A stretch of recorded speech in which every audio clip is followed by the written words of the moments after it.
So today is Wednesday, the 16th of September, 2020. Welcome to Good Morning Africa. Welcome to the Newspaper Review segment. I'd like to say a big thank you to the 6 a.m. News team for bringing us the news. Also to the sports team for bringing us sports, as well as Brazil de facto, People's Dispatch, and Justice Appear for bringing us that interview. Now we're going to be dealing with all the issues that have cropped up, and all the issues that are of importance to you and to me. Obviously, I'm sure you are aware that we're going to be touching on an African story which has to do with Mali, because Mali has always been in the news relative to the coup d'etat that saw the ousting, if you will, of Abubakar Keita. And, he's been flown to, I think, Saudi Arabia, I believe, Dubai for medical attention as a result of, his ailments and things like that. But we're going to be touching on that because yesterday, ECOWAS, the heads of the ECOWAS, if I can say that, met yesterday, and they needed to deliberate on matters that will help address the challenge that is facing the people in Mali. And yes, they were not able to arrive at a concrete solution. However, they've made some level of headway, and we're going to be touching on that particular story here on the morning show, which says, an extraordinary ECOWAS summit, hand over power to civilian government now. ECOWAS orders Malian military junta, and it appears they are not listening just yet because the deadline wasn't met.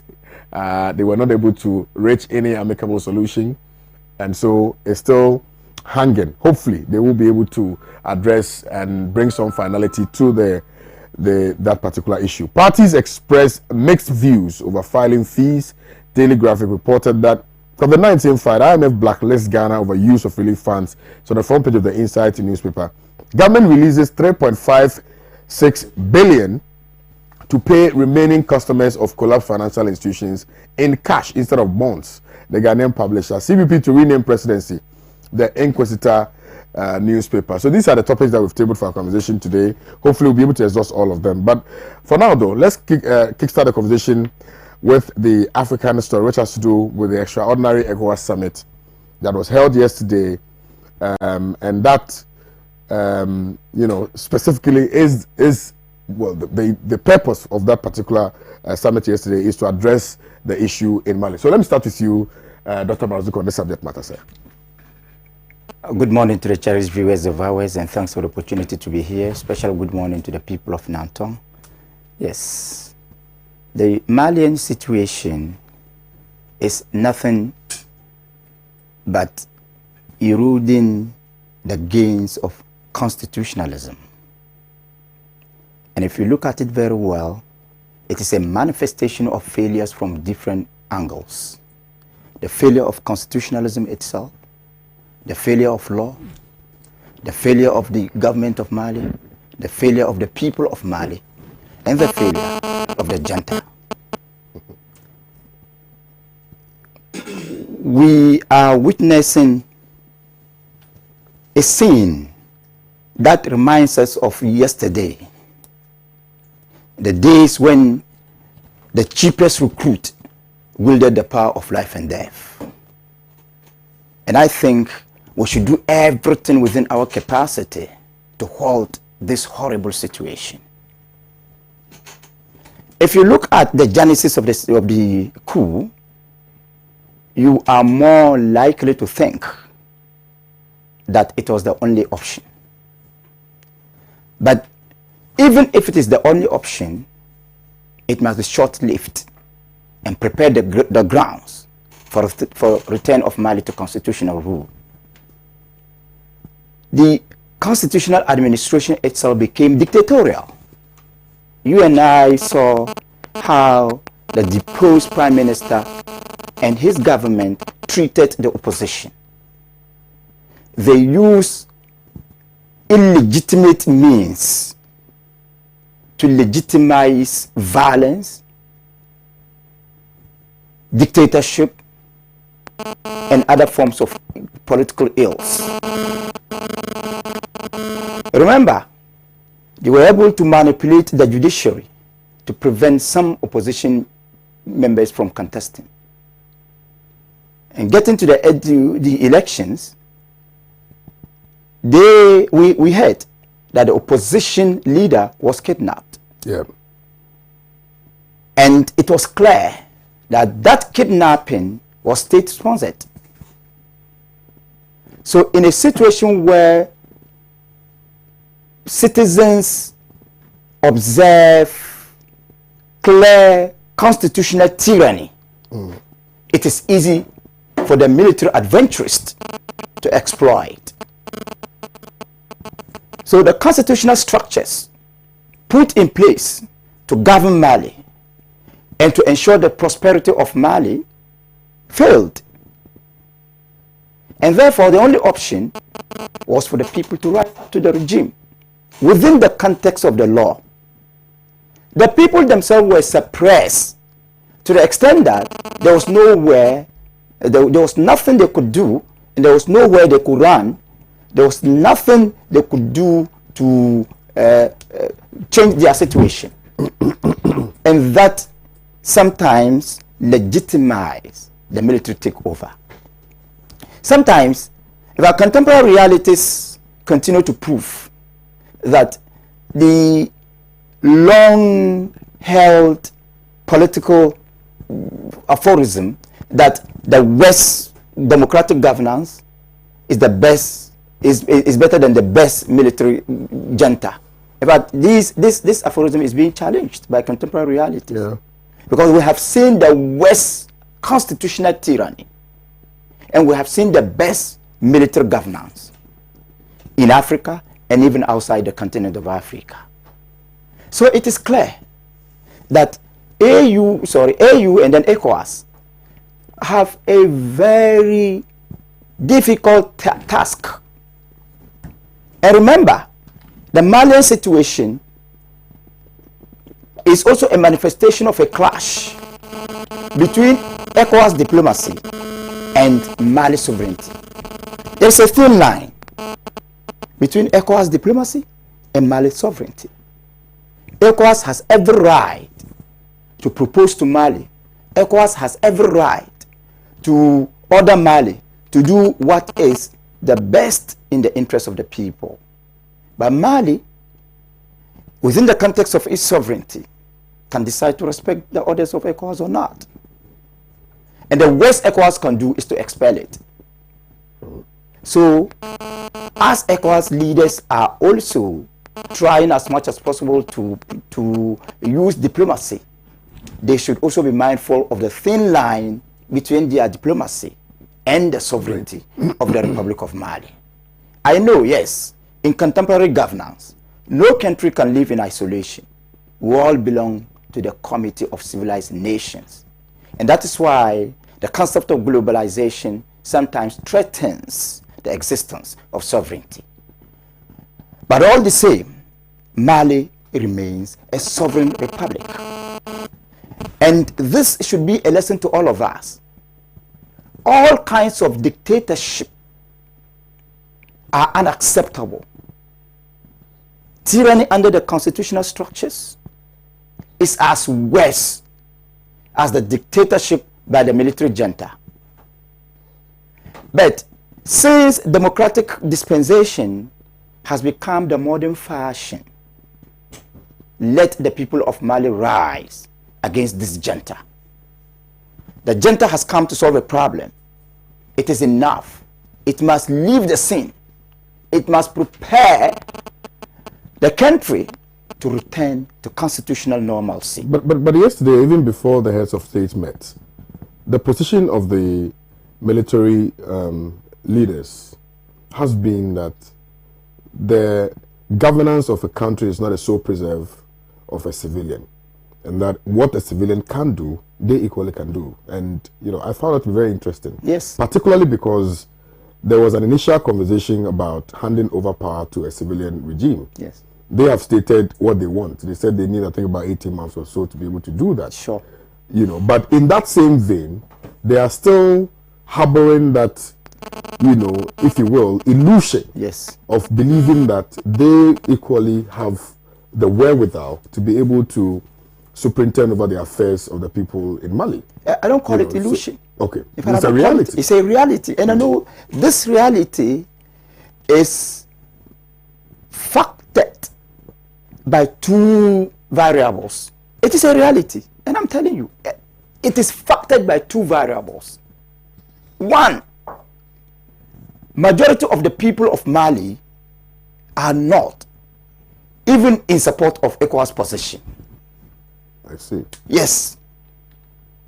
Two, the constitutional government of Mali failed the people. Apart from the economic disparity, economic problems, look at the jihadist threat to Mali. The government of Mali hasn't been able to tackle the jihadist threat, even with the support of France. And in this situation, let us be very frank and very fair to the government of France. It has done very well. It has provided the army. It has fought the jihadists more than the Mali government did. Sorry, more than the Mali government has done.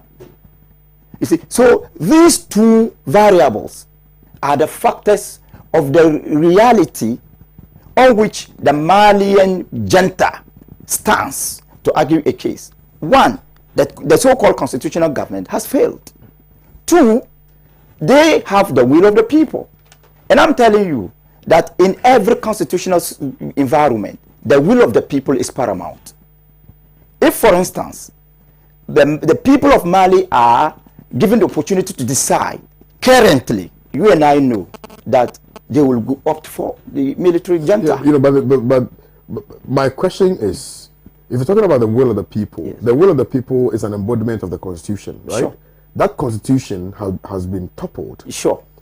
And therefore, can we confidently, sufficiently say that what the military is engaged in is a reflection of the aspirations of the people? Is that what truly the people want? Exactly. That's what the people have demonstrated. And even there was a demonstration. Yes, there was a demonstration. But the demonstration led to the coup d'etat. The demonstration led to. You see, absolutely. You said the will of the people has been. You use the word. The will of the people has been toppled. Toppled, yes. Right? Yes. You are jumping the gun. The will of the people had been abused by the civilian authorities. The will of the people had been abused. So, okay. And the abuse led to the toppling of the same will of the people. Absolutely. And even when ECOWAS, remember, when ECOWAS first landed in Mali, they were greeted with demonstrations by the people. The people publicly declared their support for the junta. That is why I'm saying that the situation is very complex. Yeah. It is not a normal situation where the will of the people tilts towards constitutionalism. Absolutely. Right. For instance, we have had situations in Africa in which the people are not at all in support of the coup makers. We have had such situations. In this situation, the Malian situation, majority of the people are in bed with the junta. And that makes, of course, that makes it very difficult. They demonstrated. They didn't want the government to come. In fact, when ECOWAS even suggested power sharing, they didn't like it. They demonstrated. It is serious, and it was reported by all the leading networks. So I'm saying that ECOWAS should be able to take into consideration all the dimensions, because the situation is not as simple as you and I look at it. It is beyond the simplicity. So ECOWAS should be able to take into consideration all the dimensions and ensure that the will of the people is met, but within the confines of constitutionalism. What I am saying is that no matter the situation, the people should be made to understand that the fact that they have been failed by one constitutional regime does not nullify constitutionalism. And therefore, they should still be made to understand the supremacy of constitutional rule over military junta. And I think that is the business of ECOWAS today. Okay. Because if ECOWAS tries as much as possible to use military force to dislodge the junta, that will not be the end of the problem. Yeah. Because at the end of the day, the people will remain unsatisfied, and the dissatisfaction of the people will continue to be a problem for ECOWAS. All right. Well, Dr. Rashid Popo, let me come to you before respect. I come to Dr. Adama Ukisi. Yes. You know, in faltering the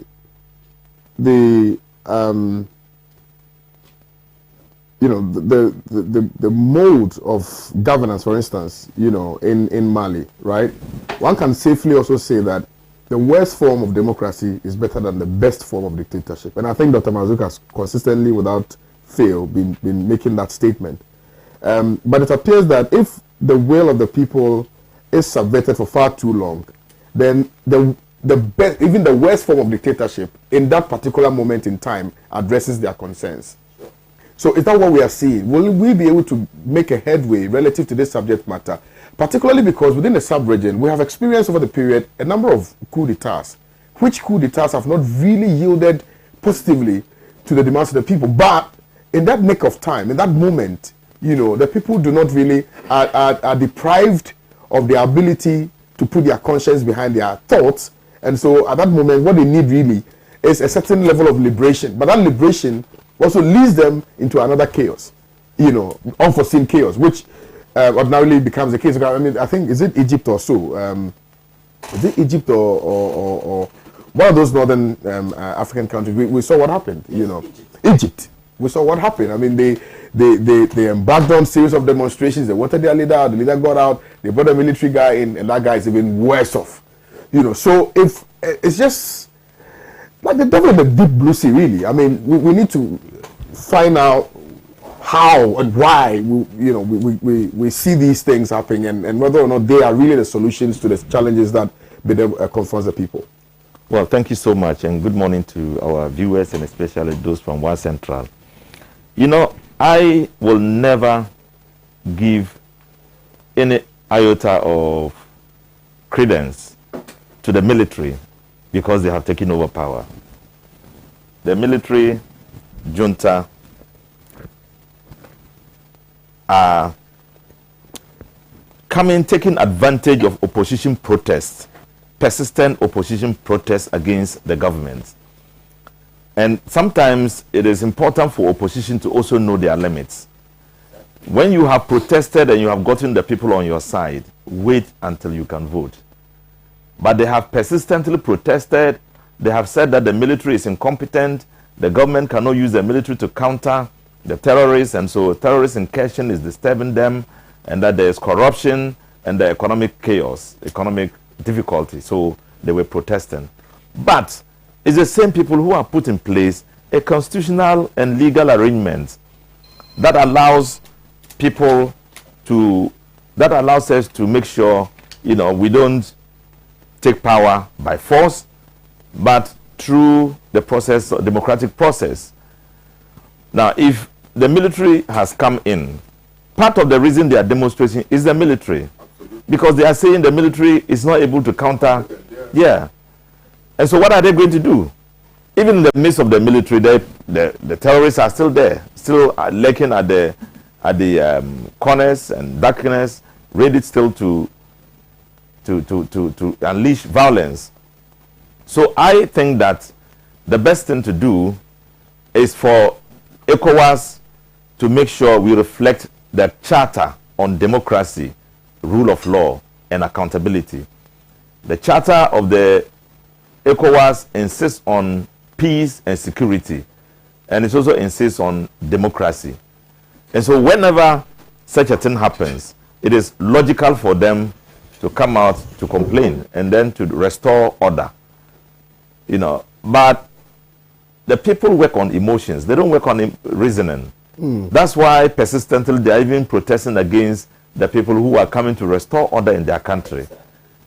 The military have worked on them to the extent that the opposition has worked on them to the extent that they now prefer a military regime. And normally, you will find the same people who are doing that are from the opposition. If the one opposition party can put people on the street and you think the whole of Accra is on the street. And so I think that Africa has to be very careful. Absolutely. Yeah, in the way we welcome interventions on our constitutional rule. It doesn't help us, it won't help us. Because we have experienced it and we have moved away from there. You have the ballot and you have the people who enlighten societies, you know, civil society organizations that continually protest, you know, about issues about corruption. And we will encourage civil society organizations to be awake to that responsibility. Yeah.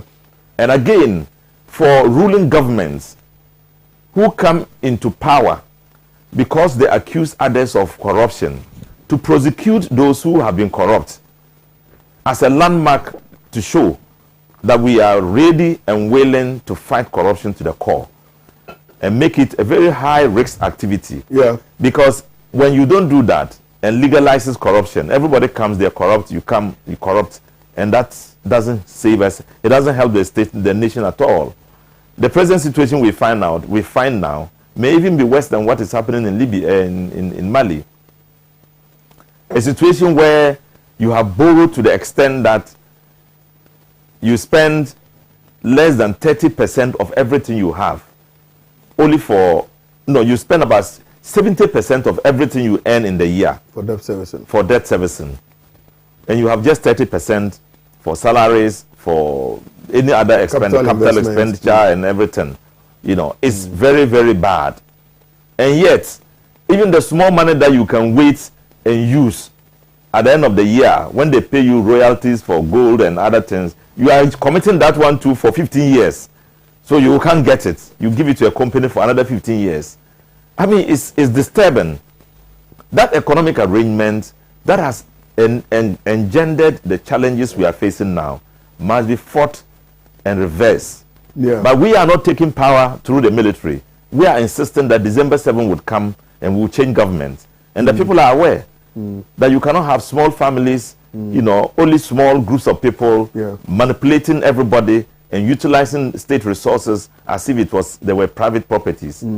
It's unacceptable. What makes people comfortable in any political space is the fact that they can safely and confidently rely on the rule of law, knowing that the rule of law would give them some level of comfort, right? Yes. But if you live in a country where, for instance, like Dr. Marzouk intimated, that even demonstrating becomes a problem, even exercising your constitutional right becomes a problem. There is no proper constitutionalism. The will of the people is consistently, without fail, being, abused. Then one would say that, I mean, at that moment, they don't care what happens. I mean, they just want, because that very thing that they are seeking to protect, that will, that they have, that spirit that is in the Constitution, that is supposed to operate for them and on their behalf, it's not properly, operated or seen to. So then the only remedy for them, in order for their will not to be subverted, is to just get these guys out, bring whoever in, and then we can I'm not supporting coup d'etats, but sometimes it becomes. But are we speaking on the Mali assumption or on the Mali issue? Oh, the Mali issue. That's what it is. They have been persistently demonstrating. Demonstration, and the government used the military against them at some point. That's why it's important to understand that even in opposition, you need to be responsible. If you persistently, without ceasing, demonstrate and keep business and government machinery down, and so direct all resources to managing demonstrations, no government can continue to accept that. But when it gets to a point where the people willingly wish to support that, they throng the streets and they want to support that, it should tell you that what you have gotten to now, the people are not enthused about it. Yes, so the only option left to him was to have resigned. Yeah. So, okay, I can see that the people don't like me. Yes. It's not time to vote. Yes. But they are persistent about demonstrating. They think I'm incompetent. I'm not able to manage the country. I'm going to resign. Absolutely. So that we can have sanity. Absolutely. But if you don't do that, absolutely, and then you have the people come to overthrow you, or you have the military come to overthrow you, it is not the best in democratic practice. Yeah. In Africa, what the challenge we have is that people are unwilling to resign when it has to come, when it comes to that. Yeah. But it has to be. Of Japan, eh? Yeah. Yes. He's resigned. I mean, yeah. Anyway, so when demonstrations like these are persistent and seasoned, and you cannot manage the situation, the best thing is to resign. Right. So that we can have a smooth administration. I don't want Africa to go back to military regimes. Absolutely. I don't want the disgrace of people being beaten on the streets The military plunder the state resources. Nobody can vote them out of office. They are autocratic. They are dangerous. They use arms against our people. I don't want to see that happen anywhere in Africa anymore. And so I'm against the military, but I'm also advising our civilian administrations who are put in place by ourselves to know that when we become angry beyond a certain level, the red line, you will have to step down so that we can have a smooth, reconstructed rule of law and democracy. Very well. Very well. I think in the final analysis between Dr. Mazouk, the verdict has been won. Let's now hear from Dr. Adumaku Kisi. Sir. Yeah, Kwame, thanks. It's a very important topic. However, let me use this opportunity to encourage all the students writing exams, the BEC exams. I remember when I did mine, it was quite difficult. I'm sure it is still difficult, but we'll encourage them to continue to study hard and look forward to 4 years ahead with free SHS as they finish BEC. Sorry, 3 years as they finish BEC. Now, greetings to my constituents. You wanted to say form of Anya Sotum, and to my chairman Sam, and also my constituency executives who are Chairman Sam, I'm waiting for my envelope. Heavily working for us. In the case of Mali, let's recall that they had an election not too long ago. Yeah. And it's quite unfortunate that they've had about 2 elections in the past, and I thought that things were okay, except for the fact that we had this August surprise of a coup d'etat. But one thing I must plead is that we continue to work hard now that we have the ECOWAS chairman being our president, Nana Addo Dankwa Akufo-Addo. And I must commend our president for calling this emergency meeting. And I'll quote what he said. Very important, what he said. He says that my reason for this meeting is simple. We need to bring finality to our deliberation on Mali. And I like that. Long talk doesn't save us. He wants finality in the discussions. And I also like the fact that he made a statement that coup d'etats have not helped countries. And in addition, the ECOWAS chairman, which is our president, His Excellency Nana Addo Dankwa Akufo-Addo, has said clearly that even with this coup d'etat, the factions of terrorist groups are operating at ease in the country, which then tells us that it is an unfortunate situation. And all of us should pray, because if Mali is not doing well, our exports to Mali will not do well. Absolutely. Which means that Mali's businesses which are integrated in Ghana's exports will be affected. Yeah. And we know we have Malians who are now sort of part of us as a country. Some of us, I think there are a lot more people I've seen who've married Malian women. I think maybe, I don't know, you may be able, Mazouk, you may be, are you married to a Malian woman? Probably. But I think we've met some. So my thing here is that Mali's concerns are our concerns. And now that Ghana as a nation, the chairman for ECOWAS is our president, we need to make sure that things go very well. And the path our president has embarked on to have dialogue immediately to help resolve this issue so that we can go to, as it is, back to the democratic rule. And I'll plead. I mean, I think sometimes, everything has supporters in life. I've come to realize that good things have supporters, bad things have supporters.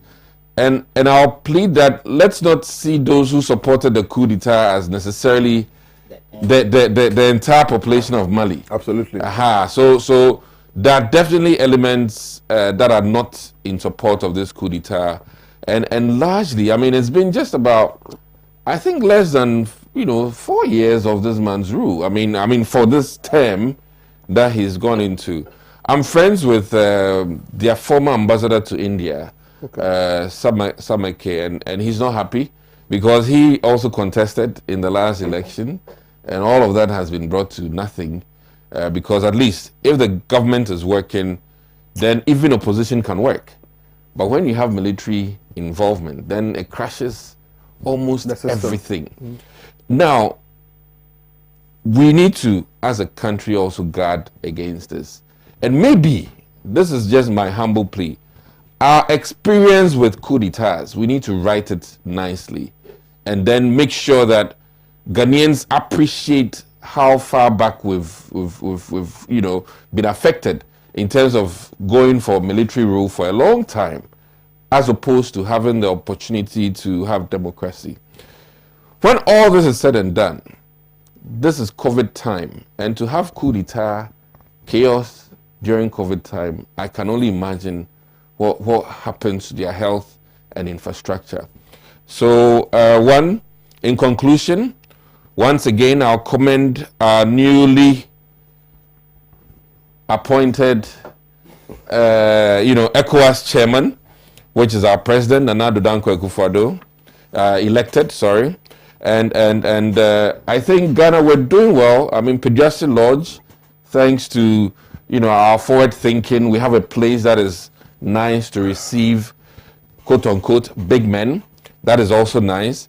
And I'll pray that during this exchange, they'll come to a conclusion and then support the ordinary Malian, because this is really, at the end of the day, about the ordinary Malian and nobody else. And I'll pray that under the stewardship of our president, Nana Addo Dankwa Akufo-Addo, I'm sure by the time they leave our soil, Ghana, Mali would have a better roadmap to bring in all the other international arms to resolve this supposed insurance, or as I would say, indiscipline in the country that somebody thought military regime could resolve. Yeah. So that is my humble submission. And it's a very beautiful submission. Thank you very much, Dr. Adomako Kisi, as well. Let me remind you again that if you just join us, you're watching the Newspaper Review segment on Pan-African Television with me, Kwame Owusu Danso. We've just dispatched with the African story, which has to do with what ECOWAS had to say regarding what is currently ongoing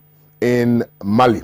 And we're coming back home to deal with our own internal issues. One of such has to do with what has been captured prominently on the front page of the Inside newspaper, which says COVID-19, IMF blacklists Ghana over use of relief funds. And Dr. Adomako Kisi, upon reading that particular story, said, well, the headline is misleading. We'll find out whether or not it's misleading, because we have read reports about how government misused COVID-19 funds. And so we will find a way of addressing this particular issue, find a way of seeing whether or not we'll be able to bring the issues to bear, to the front burner, so that we can all boil, these issues and eat them if we can. And also, parties have been complaining bitterly about the filing fees for the, almost all the parties, with the exception of the MPP, because the now Bribwa, the deputy General Secretary of the last election was 100,000. No, it was 50,000. It was 50. Oh, okay. It was 50,000, and MPP was decrying. MPP said, "Hey, they want to kill us." So now, 2020, the power of power. So right now, the power of power is talking. Now, that big boy says it's okay. I mean, if you don't have money, child, don't get too close. I mean, it's all right. It is to separate the men from the men. Yeah, from the boys. Yeah, I'm just saying. The men from the men. Hey, I'm excited about seeing. Power sweet too. Dr. Rashid Papu. The matter be say 100K. So how are you going to raise 100,000? But the argument has also been espoused about your own internal arrangement, where I think you have to pay a filing fees of about 200,000 or more, right? No, it was not. It was not 20K. It was 200,000, I believe. You mean the presidential? Yeah. And so they can say that people are saying that as for the NDC, there no bagawaya. I support it. No bagawaya. Yeah. Okay, well, thank you very much. Yes. The issue about the NDC's filing fees was very simple. What is it? It was an attempt to raise money for the party because we were down. Yeah. It was an attempt to raise money to support the party. And so we tried to use candidates to do it and their supporters. And you recall that when we did that, people came out to support their candidates here and there to raise the money for the party. So it was not like the EC's one, which is funded by the state. The EC is fully funded by the space state. We have spent about $150 million just to do a register, which is unnecessary. Let me take an example for Wa Central.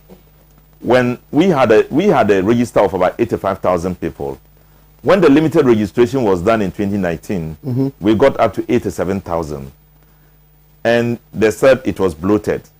Now, when the new register was done, from 2019 to 2020, another 2,000 people got on board, meaning that in actual fact, there was no bloating at all, which now shows the number close to 89,000. Okay.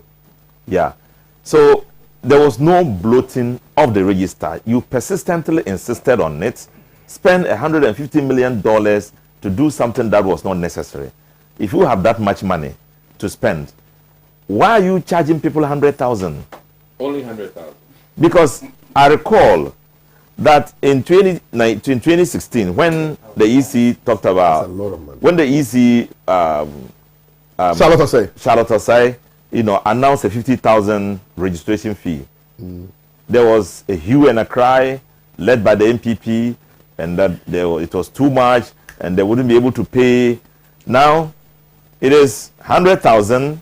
It's cheap. The general secretary says it's okay. You should be able to pay. There's nothing wrong. Deputy General Secretary. The deputy general secretary. It's okay. It's just like the same MPP which complained that they didn't have money. They can't do anything. They don't even have a place to as a permanent office. But as soon as they won, they're able to build one. They're able to do everything. We are now. It's now kept in the secret. You'll hear about it later. They are building. Oh, you don't know? At where? They are doing everything that they said they were not able to do. So these are the symptoms and signs of corrupt practices that we Ghanaians are talking about. You see, you see, there is a problem that we need to solve in this country.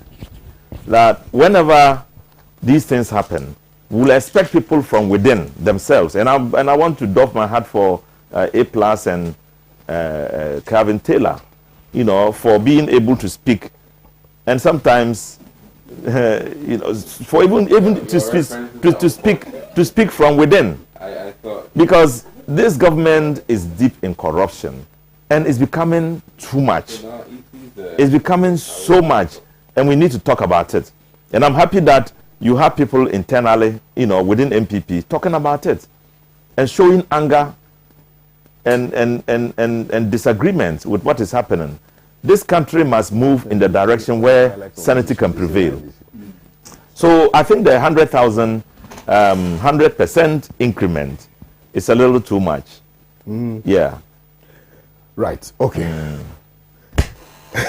Dr. Adwan Gizi is itching. Please. I really want to come in. Is it the corruption part? All of it. All of it. The party headquarters part? All of it. Or the expensive part? Which one? So permits my indulgence here.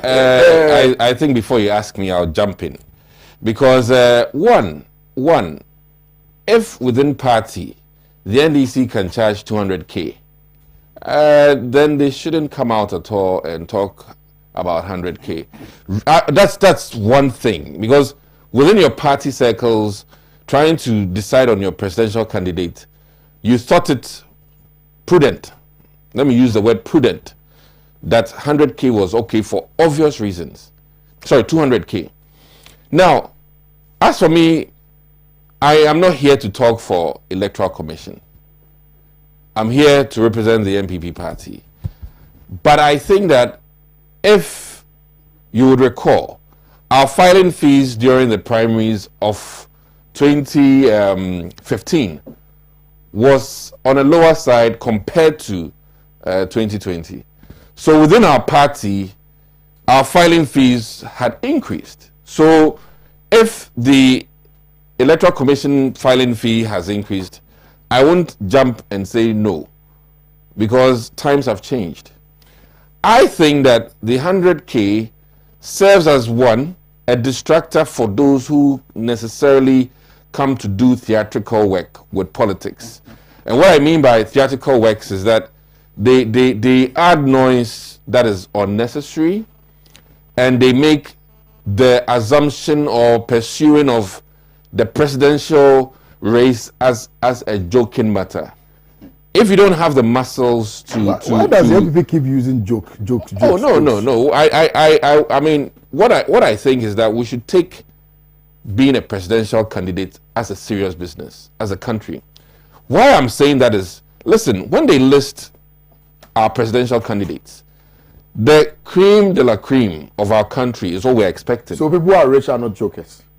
No. Let me clarify here. I'm really getting angry. If you have show, somebody said we don't want jokers becoming presidents, right? So it means that if you have money, you are not a joker. I said a machinery. You don't have to be a joker. Is that what I said? A machinery. Listen here carefully. We need parties that have proven. Kwame, I don't think it is appropriate for anybody, quote unquote, who doesn't have serious-minded politicians in her party or his party to even venture. I mean, being a president. Let me cite one example. I want you to truncate the likes of Donald Trump. Okay, he didn't go and form a new party. He went into an existing party and took off. He worked against the establishment, even in the Republican Party, and took off.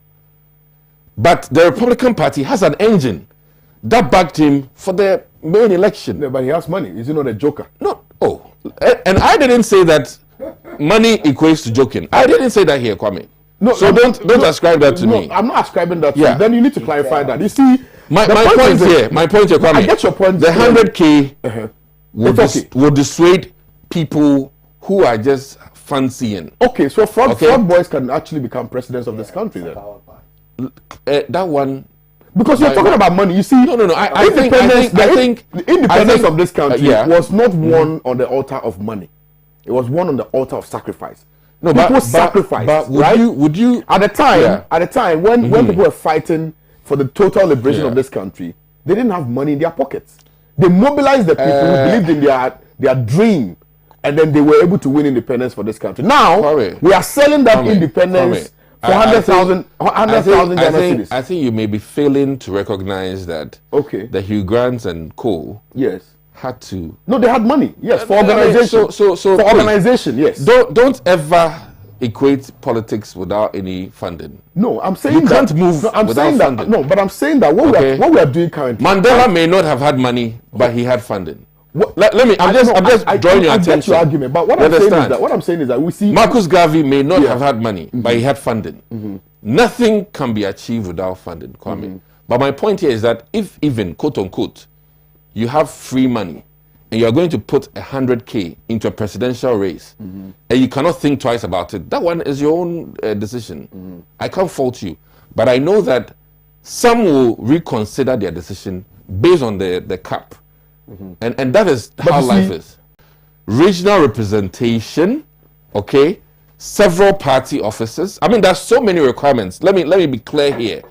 We are here deliberating on one aspect of the requirements for presidential nomination, not the many offices you have to have. The likes of Honorable Nana Kunedu, who was within the NDC and has left. She has to have offices in the country. I mean, I don't know the number of offices. I mean, it's part of the requirement. So I'm talking with you, organization and things like that. The requirements are many. Yeah. The one that is on board today happens to be the filing fee.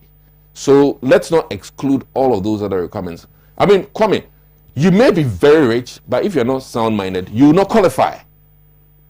How about that? I'm saying that. How about that?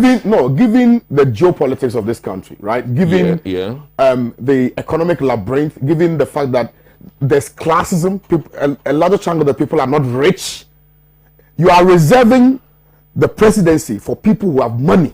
And that for me is the issue. No, because you see, we have independent. Listen to me, sir. With the greatest of respect to you, we have independent candidates. Yes. People who are of sound mind, who are of about 40 years, and who are Ghanaians. But there are requirements. Who wish to lead this party? No, by independent candidates, there are requirements. Obviously, the requirements for beyond just the money. But the requirement for an independent candidate is different from a political party. Let's get that straight, right? Yeah. 5 political parties, independent candidates, CSOs decry EC's filing fee. And you say they are jokers. And you say that I have not said that here on this platform. I don't know why you are ascribing that to me. I said that. No, you didn't say they are jokers, but you said that's a joke. No, yeah, something like that. Oh no. Okay, then no. Take away jokers. Yes. And to enhance the beauty of our presidency. Absolutely. But so you are telling me that the independent you are a joker. No. Oh, okay. Let me rephrase my thing here. Let me rephrase. I don't know if I'm Honorable Rashid Pelpo.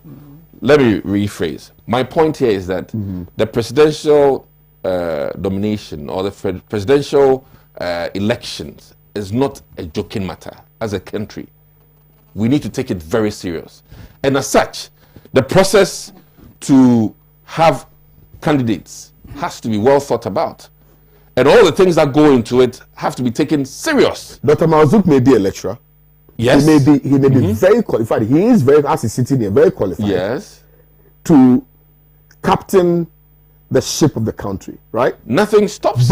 But he may not necessarily have the 100,000 Ghana citizens that you're talking about. And on the basis of that, you are saying that yes. So you see what we are doing? In the same what we are doing is that we are reserving that particular seat for a certain class of people. No. And no, for real. I would. So if you don't have money, you cannot be part of it. There's opportunity. Okay, there's opportunity. From my recollection, for every individual to have a fundraiser, and let me tell you this. We'll get there. You are at liberty, okay, to posit a case to friends and family members and all kinds of people to help with your political agenda. But that worsens the issue. You understand? No, why? Let me. It worsens the issue. Kwame, let's be very realistic here. Absolutely. Do you think all people that enter into university are necessarily people who had money? No. There are ways and means. And I'm sure that if you can even make a very solid case to EC, I'm sure there's a clause there that will permit you to pay less than 100K. No. Oh, please. The EC is established by law, and they have brought the requirements through Parliament. So Parliament agreed? No. We have given them the mandates to organize this year's election. No, but which mandate they already have? So they fix it, and you can't question it. When you question it, they'll say, well, we have the mandate. We have the not the 100,000, but the mandate to do it. Because during our primaries, and we are saying that mandate to do it can be, it's not fixed. It must be measured. It must be measured, not just imposed on people in a form that would make it difficult for them. In our primaries, for instance, if you could make a case of financial challenges, I'm just being clear with you. Yeah. There's room for you to pay less. And in fact, I'll commend the MPP. Women paid less than, I think across the board. The board, even NDC. Well, what I know is what I'm talking about. Across the board. So I think, but it still doesn't negate the fact that if you want to become a presidential candidate or a president in this, you need to be. And you spoke about you need something. to have some resources. I mean, Dr. Marzuk, I'll come to you shortly. But I need to interrogate this. Let me want to be president. Let me elicit this thing out of you. And I'm not talking for electoral commission. Yeah, let me glean this. Let me glean this clarity from you. You see, you spoke about the fact that sometimes you can solicit for support from friends, family, etc. Right? But it's one of the things that we're trying to fight against or guard against. Because all of these things that you are talking about leads to clientelism, what we describe as political clientelism. And that political clientelism leads to corruption because you, Dr. Adomako Kisi, supported my bid to become the president of this nation with money. Quid pro quo. Hold on. Absolutely. Quid pro quo. So you do for me what I expect you to what you expect me to do for you.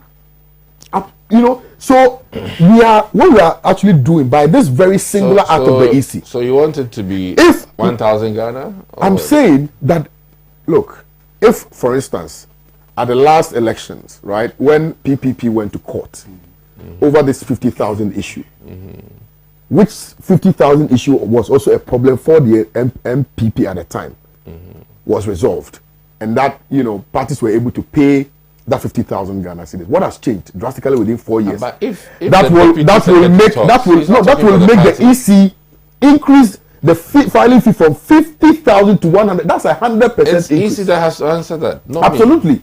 And I'm saying that you, the MPP, are saying that you are very comfortable with it. I am not saying it. And one can immediately impute that you people have come. When you didn't have the largesse of the state, it was expensive.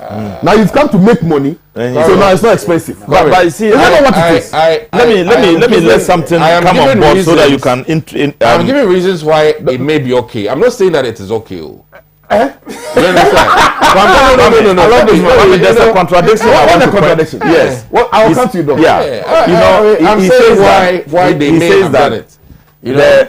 The EC has a mandate to do it. Absolutely. But if the EC imposes such a huge amount of money and you complain, it is possible for the EC to shift grounds and allow you in. Sure That's what he's saying. I'm sure there's room now, for that. other parties are complaining. The EC is not shifting. The public is ago. Complaining. Just 2 days ago. And now he says that you can shift, and he's against the fact that we are complaining. Oh, how? Yeah, you are wondering why we should be complaining about 100,000. No. But we are complaining. And you say we can complain.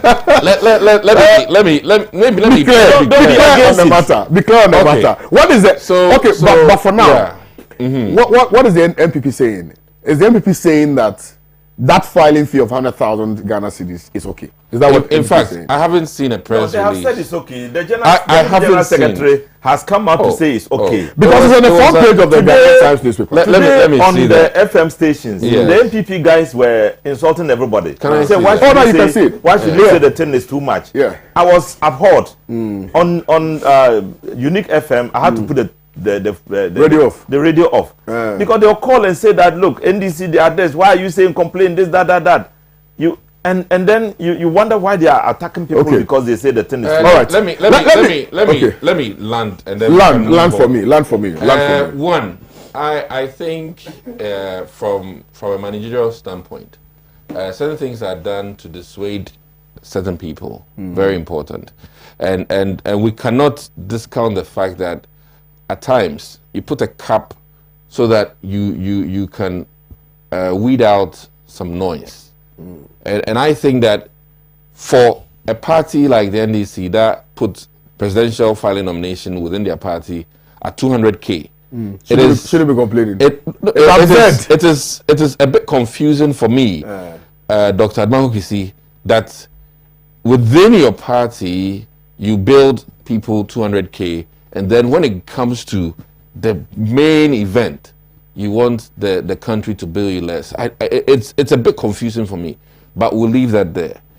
The other thing is that I think that Ghanaians, whoever becomes one of our presidential candidates, represents the country.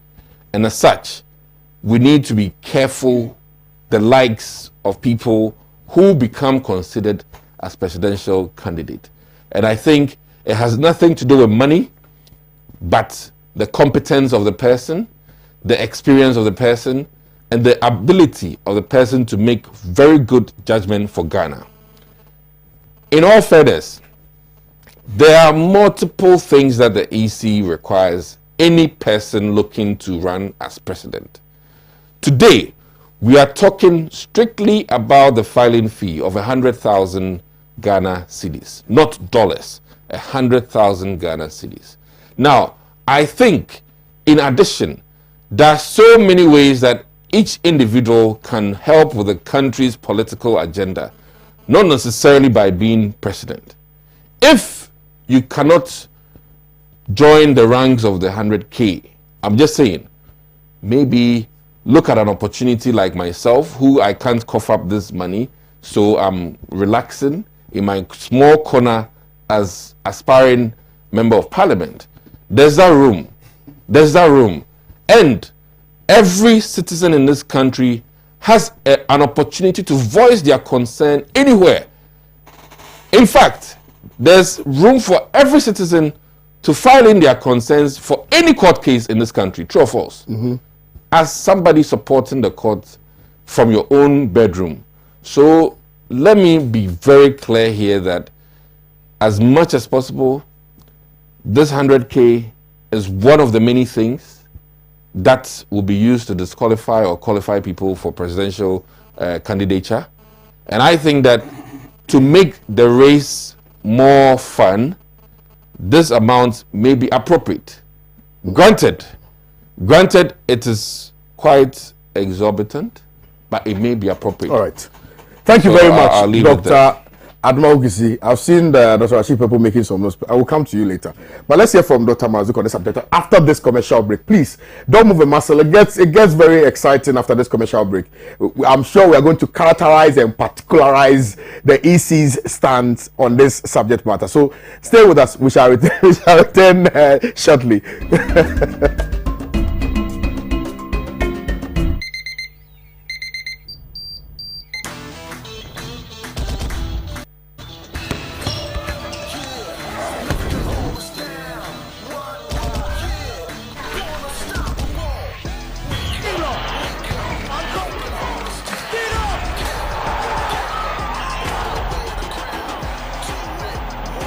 Breakfast good day, every day. Nestle. Good food, good life. This advertisement has been vetted and approved by the FDA.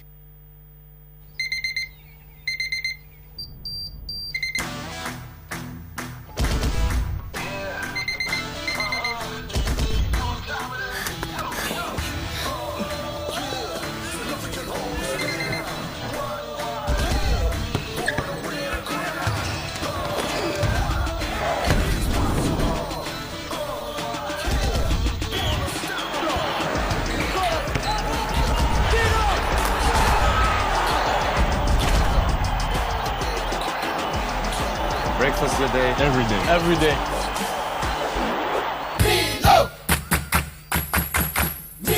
Nestle. Good food, good life. This advertisement has been vetted and approved by the FDA.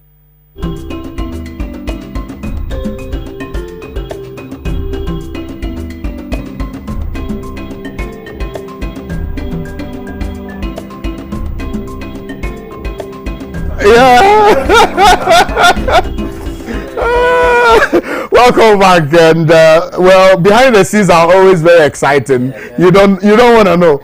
So let me now come to Dr. Mazuko on this subject matter, sir, please. Thank you very much. My analysis will be based on the three-dimensional model of factors, impact, and solution. You may agree with me that scholars of politics and governance are unanimous on multi-party democracy as the best system of governance. However, these same scholars do agree that it is the most expensive system of governance. And therefore, if we are dealing with it, we shouldn't be surprised when we encounter certain amounts of money in association with democratic dispensation. But for the EC to set this amount of money, it needs to take into consideration other dimensions of governance. And I believe that the factors that have influenced this outrageous amount of money are within the context of our constitutional dispensation. One, that culture of monetization. Moneycracy. Moneycracy. I call it financial hooliganism. At the primary level of the various political party may influence this outrageous, exorbitant figure.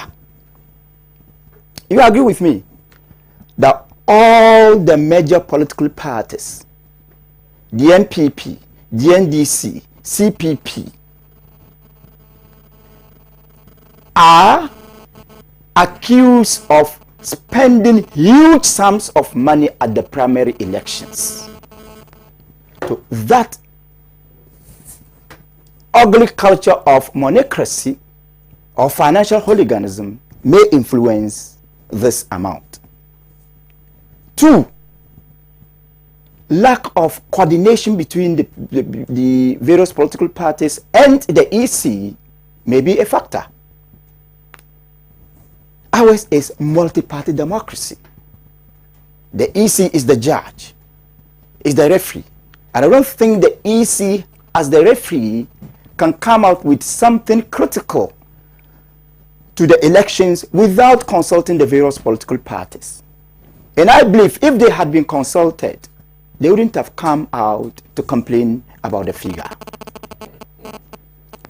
3,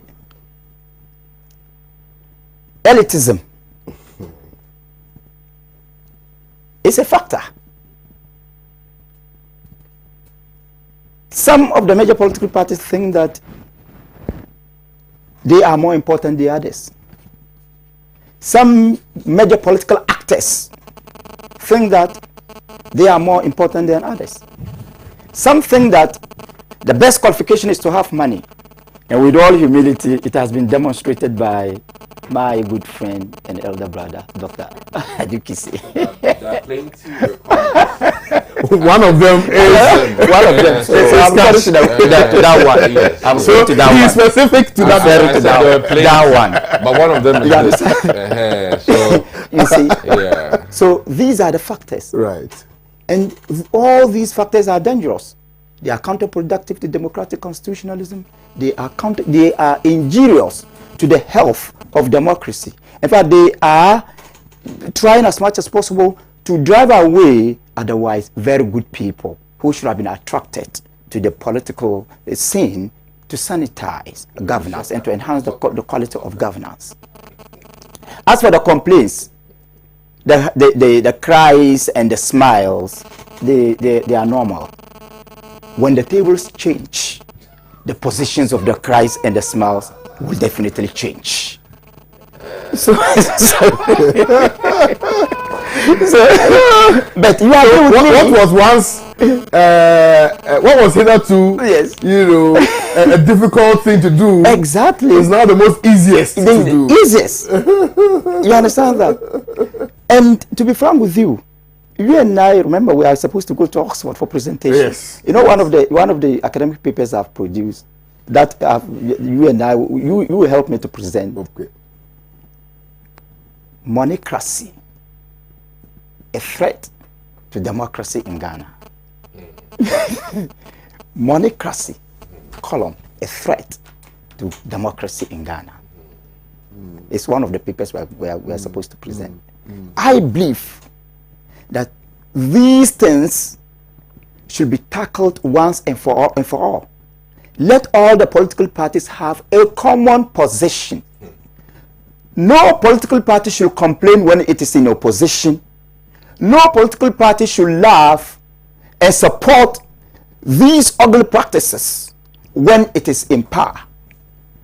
If we all agree that they are counterproductive to democracy, they are ills of governance, they are not in our interest, then together we can come and have a solution to it. I believe that it is still time for the EC to reconsider the figure, engage all the political parties so that we can have a reasonable figure. If governance is reduced to the money bags, then suck our boys and girls. Be careful of that word. Of course, there are suck our boys and girls. Suck our boys and girls will be glorified as those who are most qualified. And you agree with me that at the presidential and parliamentary level, there is no any qualification in relation to intellectual ability. Absolutely. There's no qualification. Absolutely. In relation to intellectual ability. So, it is possible for someone who does not understand the dynamics of governance, for someone who cannot think properly, for someone who does not even understand patriotism, for someone who does not even understand constitutionalism, to bring money to get to power and be glorified. This is evil. The financial hooliganism in our democratic politics is evil, and it should not be allowed to manifest in any form. Let all the political parties come together to fight it. This is an opportunity for the MPP to lead the crusade, and the EC must also come together. Let us, if possible, come out with laws that will cap the expenditure on the partisan campaigns. Let us come out with a law that will determine how the EC can come out with a figure in consultation with the other political parties. If possible, let us have a situation where the state can sponsor all the political parties. If it is the responsibility of the state to sponsor all the political parties in terms of filing fees, in terms of other expenditures, then no one can accuse the ruling government or the ruling party of any iota of incumbency advantage. But in a situation where a particular political party controls the resources of the state, it is obvious that that party can use the resources of the state to advance its political fortunes. So, we must come together to fight it. And I propose that government takes care of these filing fees to do away with certain suspicions that may be counterproductive to our democratic dispensation. I mean, I think we're taking this thing lightly, right? But one of the fundamental justifications for instance, people staging coup d'etats and things like that was the issue about corruption and accountability and things like that. But we're taking things lightly. We think that, in this Fourth Republic, we've not really experienced anything of that sort. But it's important that we continually drum home the fact that all of these actions and inactions of persons who are supposed to do and act better will lead us somewhere that we may not necessarily be. Let me make it clear. We must begin to have such conversations. Yes, conversation. I'm telling you, it's because very people are important. watching. It undermines democracy. Absolutely. How do you say somebody should go and bring 100,000 Ghana cedis? Please let me make it clear. You know the new cedi. I mean the new currency. The Akufo-Addo dollar. Yeah. People don't. When you say 100,000, people don't understand. Yeah. 1 billion cedis. Billion. 1 billion. 1 billion. And they say it's nothing. And it is nothing. For them, it's nothing. You know, let me billion. Do you know how many schools I think of? Let me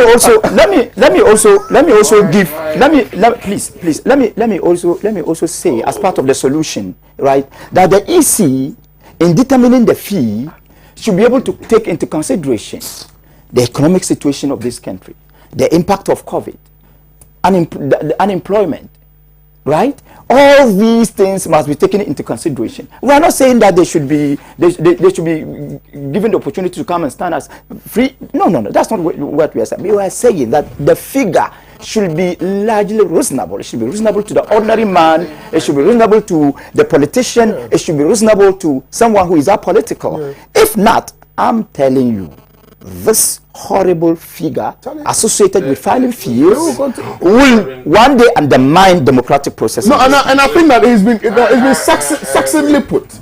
You know, we are just discussing the issues lightly. 200K. Which one? We should have been equally It's an upset internal with party the arrangement looking for. Anyway, I think I've touched that. You know, It's the same. because political party funding has become a major issue. I think you have even an article, a It's paper on that. worldwide. It's Political worldwide. party funding has become a major problem, It's right? worldwide. That people are beginning to ask questions. Where do these political parties get money? Because you see, yesterday on this show, there was a conversation about your party's primaries, and how much people spend in order for them to lead, their constituencies. Not much. And people were talking about $1,000 is not much per person. Hey, $1,000. you see, they have stolen to the extent that Billion. big monies are not. No, I mean, Someone is paying $1,000 per delegate. I shut up. 900 delegates. He's paying 1,000 for each of them. Now I'm we've read telling you. Patronage. Yesterday, people were sending messages. Yes. People were sending messages and listen, actually, that from their calculation and from the amount of money that were doled out to these people, how do they call them? Delegates. The delegates, right?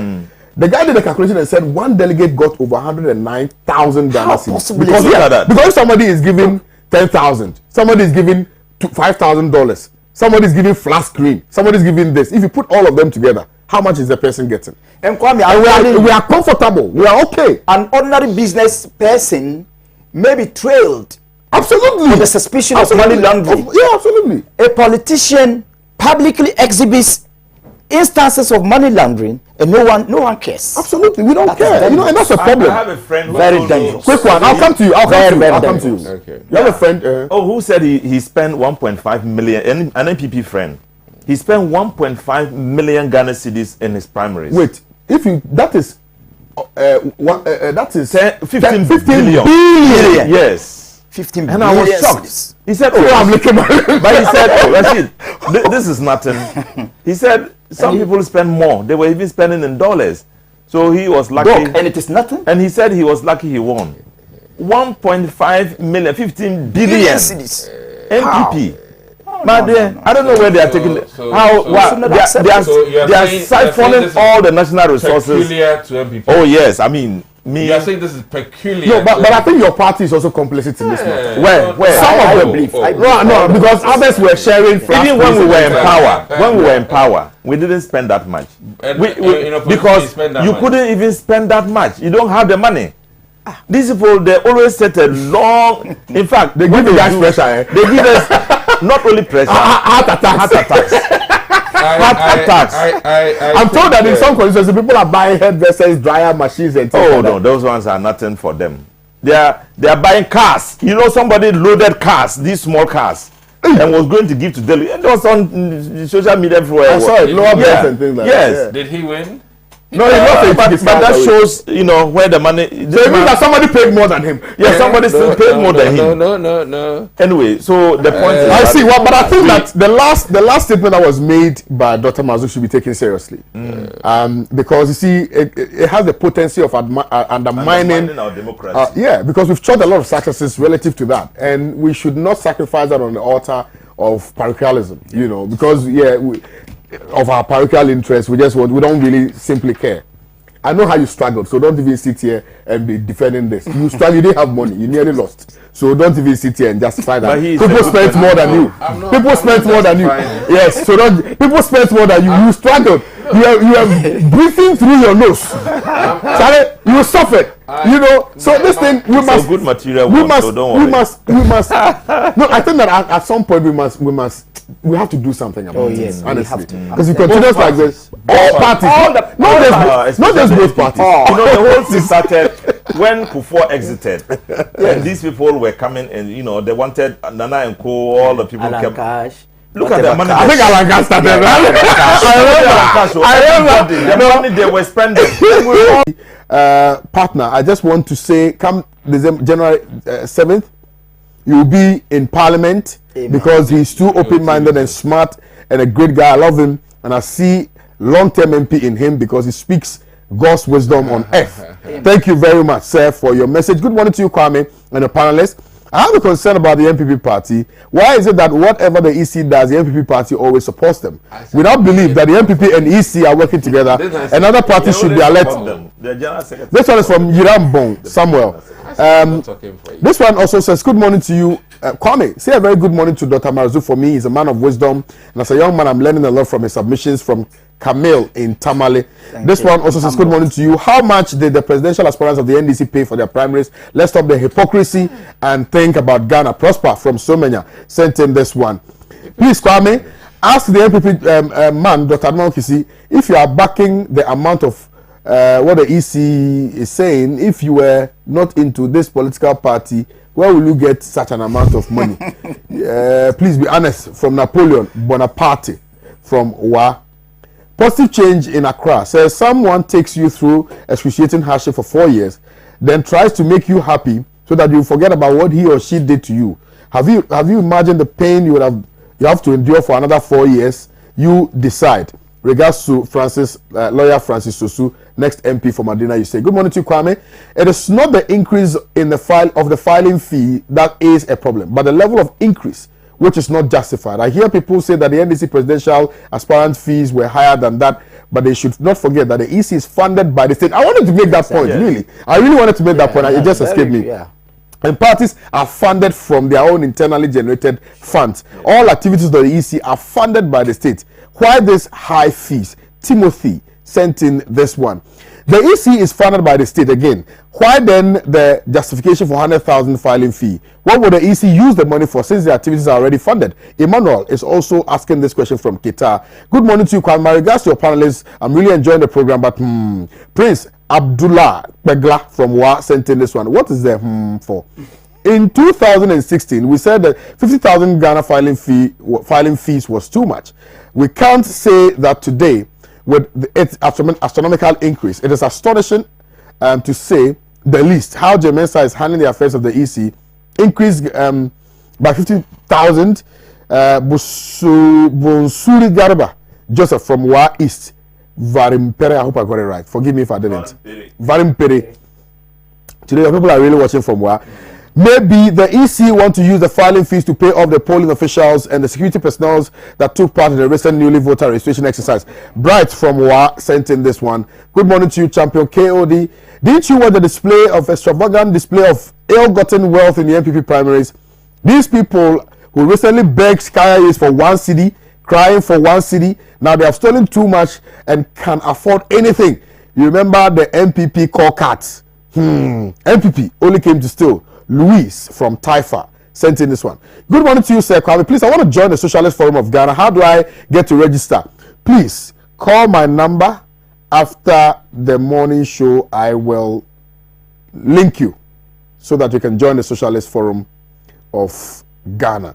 MPP will pay for Akbalu, Nana, Monday, and Equia Donko without knowing that they have spent any penny. They don't care. Good morning to KOD. Let's set a record straight. In 2016, the NDC Electoral College was expanded, so it was difficult for an aspirant to bribe his or her way through. What Doc is saying is justified. From Sami in Kumase, I think, okay, good morning to you, Mr. Host. Please, I need Dr. Marzuk's number. I'll ask him if he will give it out. This one says, okay. I have nothing to hide. Okay. Now someone says, Honorable Obi Amwa donated 100,000 Ghana cedis to support a clinic project at Kitase, Ekwapim South. It's nothing to politicians. This guy says he's anonymous. This one says, good morning. Good submission by Dr. Dixon Adman, parliamentary candidate for Anya Soto constituency. We the people in Anya Soto are proud of you, the humble lion and the darling boy of Anya Soto. Ni Lante Anya NIC. Good morning to you. He said you are superb. Superb. Yes. Well, thank you. What we should even fear is drug barons taking over our country. Yes. As things stand in Ghana today, it's very easy for that to happen. Jakpa, Nana from Kumasi. All these huge amount of money political parties pay before becoming a president is the reason why corruption is rampant in Ghana. Presidential candidate, 100,000. Parliamentary candidate, 10,000, right? I believe. Is it 100,000 or 10,000? 10,000 times 275. That's 275 million. That's what the guy is saying. Ghana cedis. So after the person becomes a president, he or she has to take all this plus profit. Azuma David from Dunkwao sent in this one. Good morning to you, Mr. and your panelists. Are teachers in Ghana a blessing or a curse? We have worked and the salary has become, we are in arrears for 4 years now. The government has failed to pay us. We are reminding MPP we teachers brought them into power, but you have failed us. The depositors important than us, and come December, we go show you we get the power. from BK Efiekuma. I just paused because I'm just trying to get into him. Good morning to you, Senior KOD. From day one, I have been saying that EC is no independent. The EC institution is being manipulated by the MPP. How can 100,000? Okay, well, it's from Kotoka Courage in Anonga Volta region.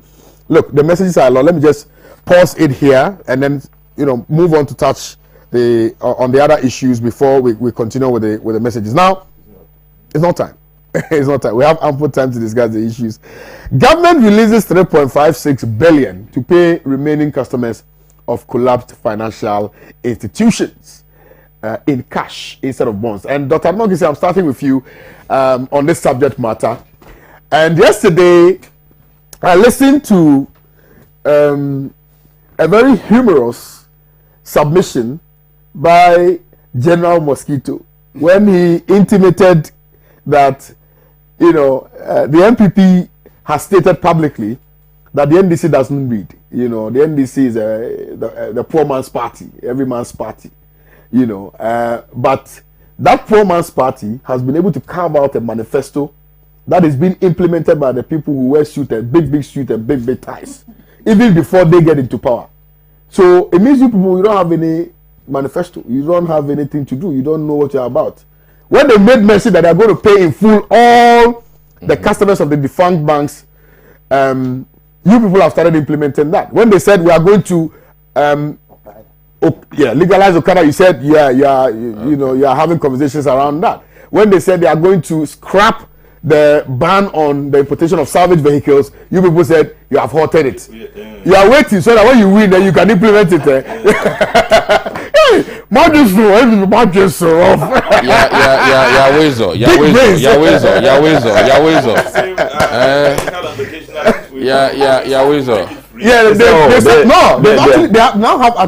have ambassadors for TVET now. Kwame is part of it. Belamundi is part of it. Ochame Kwame is part of it. A few others, but they've instituted I think a board or so. I think the first lady is also part of it. Force them to go and bring their old people who they sacked from the party. Oh, Kwame your boy and they say you should come back, please. I got this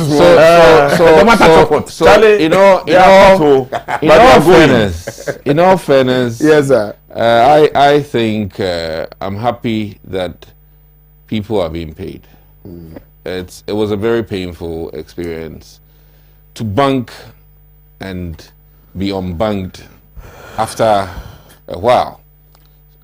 In all fairness, I am happy for the relief finally that has been brought to the doorstep of people who were depositors at various institutions. And I always say that sometimes in our Ghanaian political climate, we fail to appreciate good things, and that will go to the NDC in the sense that a good decision has been arrived, and I think they ought to come out and actually thank Nana Addo Dankwa Akufo-Addo for if even quote unquote it was the NDC he listened to, he has demonstrated that he's a listening government, and I think that is a plus for his administration. In that sense, what it means is that maybe the NDC manifesto should be forgotten about, since clearly what they claim is in the manifesto is being solved or done by the MPP government. So then what are you coming to do? That is the question. If all your claims are being resolved now, then you might as well sit home and eat your cake and celebrate that all the things you intend to do are being very masterly executed by the MPP administration. Now, back to the point. I think that every family that was impacted by the delay in receiving of their money have now had some relief, and I'm very happy about that. I didn't wish that this thing should be prolonged for a longer period. I think KOD must admit he was always very unhappy about this, and I always said that the payments would happen. I think I posited it, but he said how, when, and now that time has come. And I really believe that we must be happy that they've had their Christmas earlier than December. And what I mean by Christmas is the fact that their monies have been refunded. Right. Now, let's not discount the fact that it is unfortunate that some people perpetrated this huge thing on ordinary citizens of the country. And where I come in is the fact that bankers who are supposed to be the repository of people's money and be able to pay back had gone into, quote unquote, bad regulatory abysmal performance that people could not go for their money. And I think that per the Ghanaian banking industry, we need to consistently guard it so that the pyrams and whatnot would not and should not happen. But I said it here, that even bad things have supporters.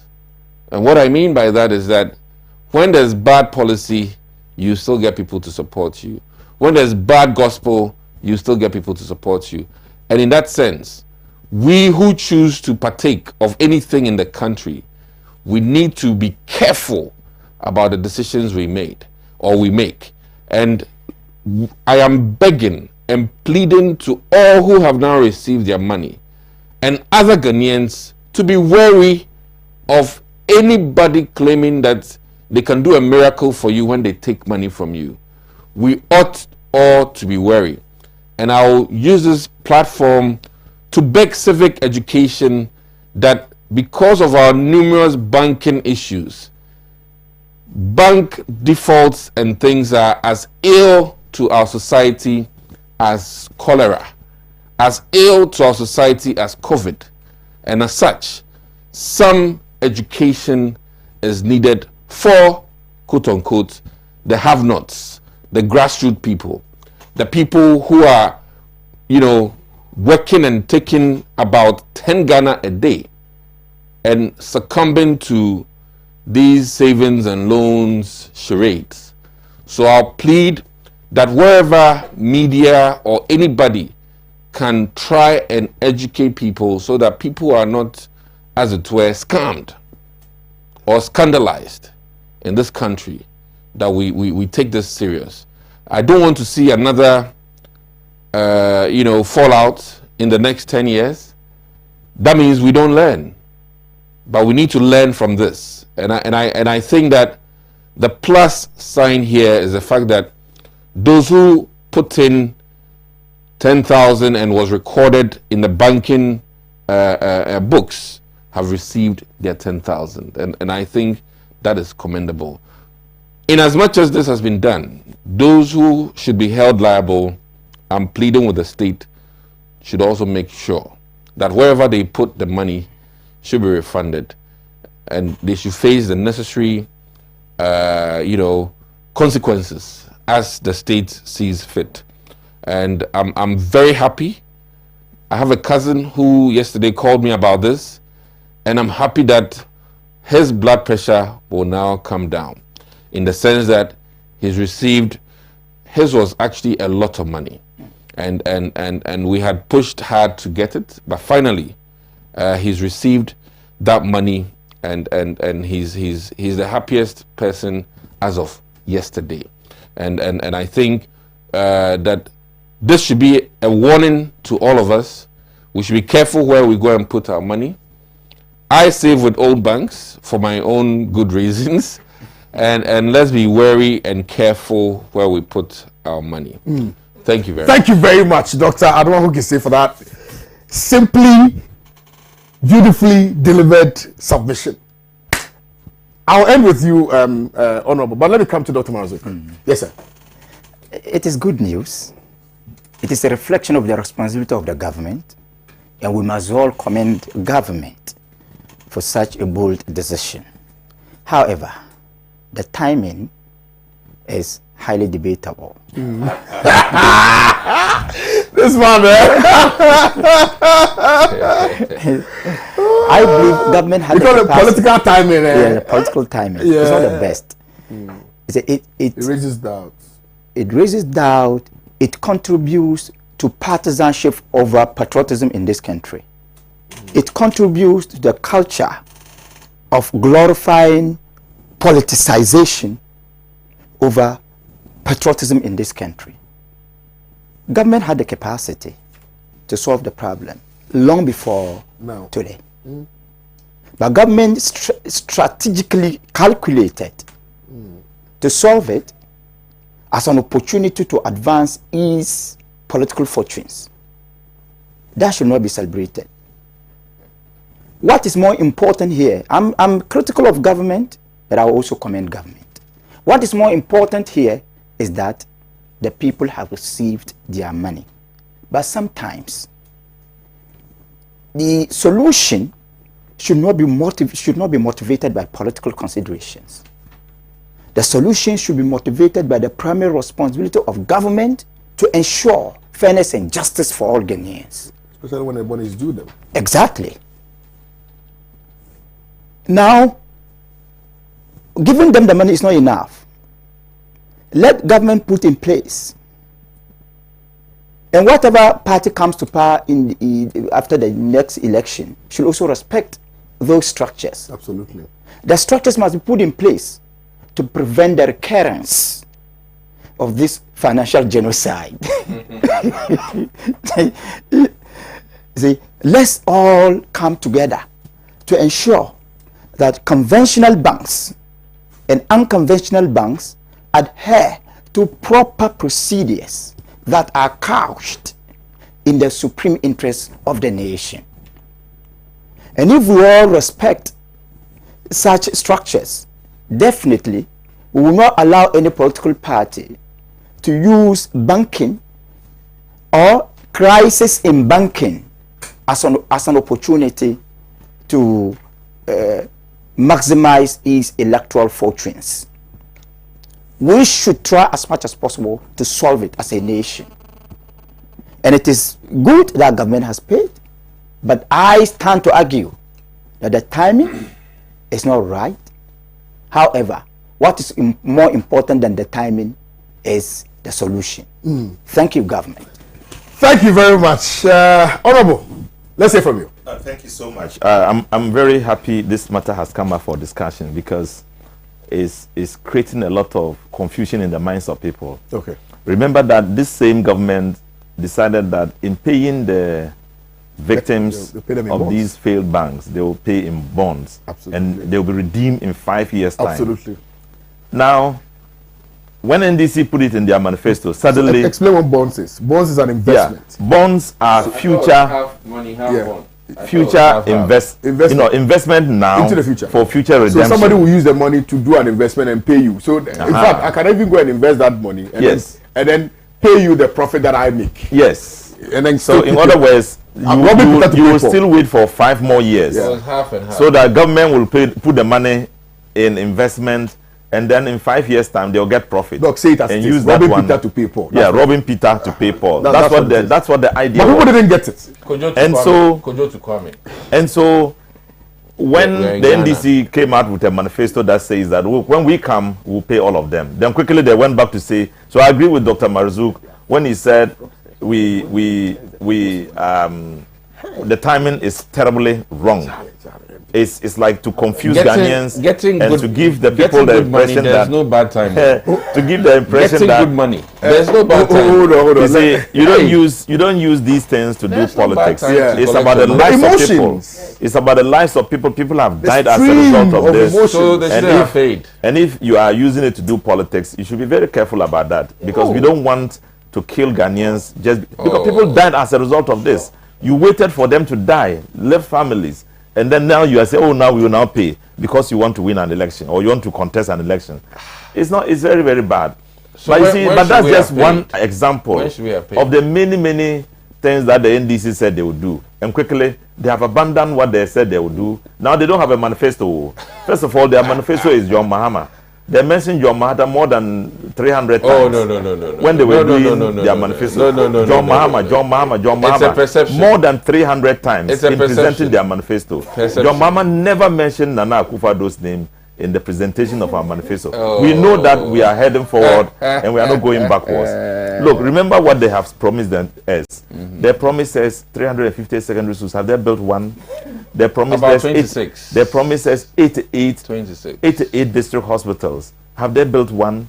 They promised to do a harbor at Keita and Jamestown. Have they done it? They promised to do a military hospital in Tamale and Sunyani. Have they done them?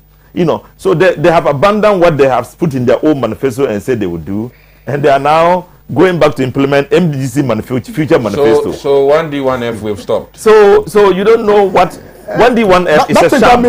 My brother, why is it? My brother, it's a sham. How is it a You sham? see, I belong to. I'm the ranking member. Yeah. In other words, the shadow chairman or the shadow You don't see minister it. Yeah. for government assurance. If there was any ministry like that. Okay, hold on, Doc. You see, and then we went out to check for ourselves to see whether this 1D1F is working. They took us to Accra, 3 factories in Accra. All of them existed before 1D1F. We went to Central Region. Which ones are those? The steel, the B5 steel factory was one of them. Is it in Tema? In Tema. Yeah. No, yeah, in Tema. Yeah. There's a Chinese company that does pampers. Free zones. What are the free zones? No, in Accra, in Kaswa. around Kaswa, around Wager. It's been there long before. And a third one that we went, the same, I've forgotten the name. And then we went to Central Region. Tiles. We went to the only one that was started after the 1D1F announcement was Ekunfi. The rest of them had been existing. Please, and when was this? Oh, just about 4 months ago, when we went out to do to monitor to see whether 1D1F was working. Then we asked ourselves. So out of 7 factories we went, only one was there. Was as a result of 1D1F policy. The rest of them, when we asked them, so what have they done? They promised us money. Some say, they say they will give us money. Well, even some of them say, we don't need government money. We only need government environmental friendly environment so that we can operate.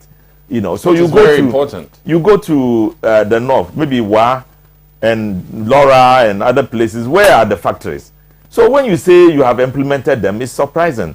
Your own manifesto promises, you have failed them. Somebody has gone to launch a manifesto, you have gone to copy them and you are implementing them. So what is it that you want from us? From Ghanaians? So anyway, my thing is, my hope is that Ghanaians will see the difference and that December 7 they will change government. I'm asking for a change, not just because I'm NDC, so that any government that comes will take the people serious. You see, this MPP has never taken this government serious. Imagine the amount of country, you mean? Really? Yeah, the government, the country serious. Really? Imagine how much money they borrowed within 3.5 years. Much more than any government that has ever borrowed in 3 years. Much more than the NDC and the John Mahama has borrowed. Much more, almost twice. In all the 8 years we have been in office, we borrowed 6 billion. Which is an indictment. In all of them, in their regime alone, they are borrowing almost up to that much money. All 8 years, 3.5 years, they have borrowed up to that much money. How much? 100 and what? They have borrowed 146 billion dollars. Cities. Ghana cedis, and that's so bad. And you see, when we talk about the big push, we want to push. Put infrastructure in front of us and make sure we change the conditions of this country, the road network, the buildings, the this, that. And of course, it's part of it. The key issue about our party manifesto is human development. And we said that we are going to put 1 million people on the job, doing the job, not just this kind of what do you call that? NAPCO things that they are doing, presidential staff at 1,600, 123 ministers, etc. Those are not the kinds of jobs we are talking about. We are talking about real jobs, investing in the person and getting the person to work. NAPCO is not a real job. It's not a real job. And we are saying when we come back, because they are temporary jobs, taking 500, 700, we will make them permanent. But that's just a small aspect of what we are going to do. So we are serious about what we want to do. If you want to copy our manifesto, you cannot do it because it's too late for you. 3 months is too late for you to implement the manifesto we are doing, because it's one of the best we have ever seen in Africa. Wow. And we will make sure, yes, and we'll make sure we follow it through. So I want to call on every Ghanaian, let's change the trajectory of our development. Let's have confidence in NDC. Let's make sure, we change this government to tell all future governments and to send a signal to MPP that they cannot take Ghanaians for granted. You take so much money, you spend so much on yourselves, rather than on the people. Right. And that's unacceptable. Right. You saw the pictures of presidential staffers doing birthday parties, and some in very expensive hotels, and etc. etc. On the plane. Inside an aircraft. Yeah, an aircraft. What kind of thing is that? Somebody who literally is already, quote unquote, that cannot be testified. That cannot be guaranteed. You are in government. You are spending government money. It has never happened in your life, except when you are in power. I thought that's what we're talking about. But the question is, are we happy about those who have received money? I thought that's what we're talking about. I mean, but I think that well, I've addressed it. I said the timing is terrible. Yeah, and we are using it to do politics. Oftentimes, when we talk about people spending money in government, it's not as though they don't have their money or they've not made money before. I mean, the president, Nana Danko Akufo-Addo, is quoted to have said that as for him, he doesn't need any money from the people, and that he was a well-to-do man. And Nana Akufo-Addo, of course. When he sold his father's property in order to contest an election. I think remember he said that. But it's true. It's true. He sold the property. No. Let me come in here. Listen. If I would draw that, because I don't want to I don't want to meddle the matters, but at an appropriate time, you will have the opportunity to address that. Right. It is not true for him to say before he came together he didn't need money. He was okay. It's not true. That is not true. If I can come in here. First, okay. One, I'm happy that Honorable Rashid Pelpo has agreed that the payments received is a good thing. I think that we're all on that same page. He's saying that the timing is unfortunate, but I can say that, boss, there's no bad bad time to receive your money. There's no bad time. Once it's cash, it's cash. So it's unfortunate that he thinks the timing is wrong. If you are owed money and you are paid in the morning or even in the afternoon, there's no bad time. All right. Any time is a good time. Our problem is that to receive your money. It shouldn't be triggered by somebody who says in 3 months time I'll pay. Then say, oh no, then we will pay now. Because you already have given them bonds and say you pay in 5 years. We need to put it in the proper context. Yeah, in the proper context. There's no bad time to receive money. It's correct. But there is a bad time to give money. Let's look at it. It's true. James on Facebook says, good morning to KOD and good morning to my humble MP for Wa Central, Dr. Hassan Rashid Pelpo, great panelist. The reasons advanced by the EC for the hike in filing fees is a huge indictment on government management of the city. Nanaya Amwa has the picture of Dr. Admon Kisi on Facebook. He says, excellent comment from the incoming MP for Anyasu Utum constituency, Dr. Admon Kisi. I want to wish the assembly member of Santa Maria, Nanakwesi Buanjo, I hope I got it right, Junior, happy belated birthday. I want to urge all the people of Anyasu Utum to help push the agenda 80,000 votes. Dr. Admon Kisi, aka Dak, Wahau, Yemehau. This is Nanaya Amwa from Soutum National Health Insurance Authority, Soutum office. Amen. Louis G says, relief. Where? Do you know how we struggle before reaching here? Dr. Kisi. Wisdom Lechumensa says, these depositors will still vote against the MPP. They insulated them. They insulted them, you mean? Why now? They've lost the value for their money. Where is the bond? Did they mature? Dr. Kisi, it is true. John Mahama is your manifesto. We are not deaf in this country, I'm telling you. This one is from Aziz Hamidu. Says, good morning to you. Nothing can change our minds. GM all the way. The MPP think they are smart. We are smarter than you. I have my money. I had my money yesterday, but that will never change my mind. I'll vote you out. Mohammed from Timpani. Babamu Petro says, KOD, this government has released an amount of 3.56 billion cedis cash to settle the customers of collapsed microfinance, S&Ls firms. This demonstrates how government cares about its citizens. That is why measures have been put in place to retrieve their monies. I hope customers of the defunct banks will smile very soon. Hashtag for more to do more. Savage says, Dr. Rashid Popo, more of him, talk all. From Idrisu Safuwan Nanjo. Tijani Suleiman says, the LPP government, they are very incompetent. What are the rest of the messages? Okay. Melaku says, please KOD, help the student loan beneficiaries to tell Nana to disburse their loans. We are suffering.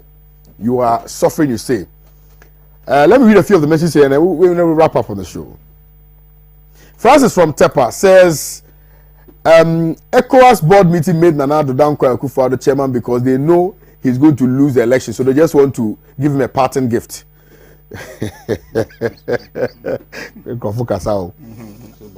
want to KOD, as Dr. Adwogisi, when they are going to post the 2018 batch of nurses and greet my MP for me from KD from Bongo. Good morning to you, KOD. So Dr. Adwogisi is comparing political party and a state. He should know the EC is funded by the state, but political party is not funded by the state. And you say you want what? You are watching live from Jamasi. Please, he should let me have his number. Whose number? Are you referring to Dr. Adwogisi? Are you referring to Dr. Rashid? A mafia group is an organized group. Syndicate originally from Sicily dating. Okay, Masa, what has that got to do with what we discussed this morning? Hi Kwame, listen to Dr. Adwogisi asking funds from family and friends. That is why their government is family and friends government.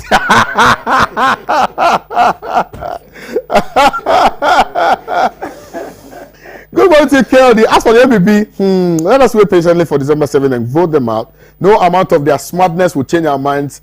Boy Charles inside hole. And the messages are plenty, but I think, okay, you let me just read this one. I can now appreciate why MPP was crying loudly for the postponement of the NDC People's Manifesto. Plagiarism is in their DNA. Swoyir Moses Dari sent in this one.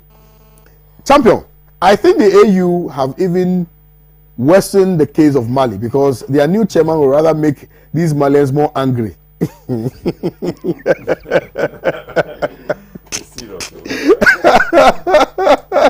celebrate. Let's celebrate heroes, man. James from Kumasi sent this one. Thank you.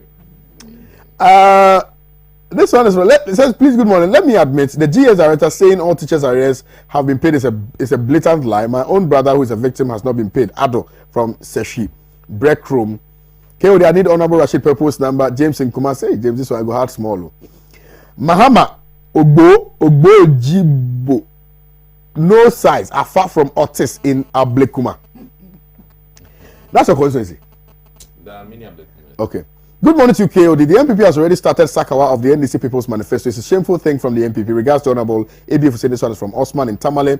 Now, this one also says, good morning to you, KOD. Please tell Dr. Adwogisi to remember any indefatigable President Nana Akufo-Addo to fulfill the promises he made to nurses who contracted COVID-19 in the fight of the deadly pandemic. I mean the insurance package. Else we will vote him out. No. People make what do. Hi boss, please can I get the number of the man sitting next to you? Let me put out the I'll do that. Good morning to you, Kwame. Thank you for your good work. I'm saying it from Abuakwa. I'm in the hearing of the name Mahama. It gets the MPP mad. They will die, Papa. Charlie. The big. This one simply says, This one says, good morning to KOD. I like your outfit from Jegbali Galway. I hope I got it right. Galway. The name sounds like get away. Few text messages, two of them probably, and then I'll just wrap up. Good morning to Pan African TV. Good morning to Dr. Mazuk. We are proud of you and we really appreciate your submission this morning. May God bless you. This one says there are 2 types of PhD holders on your panel. Dr. Kisi is not a PhD holder, he's a medical doctor. So we need to correct that. It says, Dr. Kisi, your argument is too partisan for a PhD holder. So, like I've corrected you, he should show maturity for other PhD holders on the show as well. Well, he's here to defend his party, so you can disagree with him, but you cannot question. Anyway, Muhammad should promise free bride price so Nanado can rush to implement it, because I want to marry this year.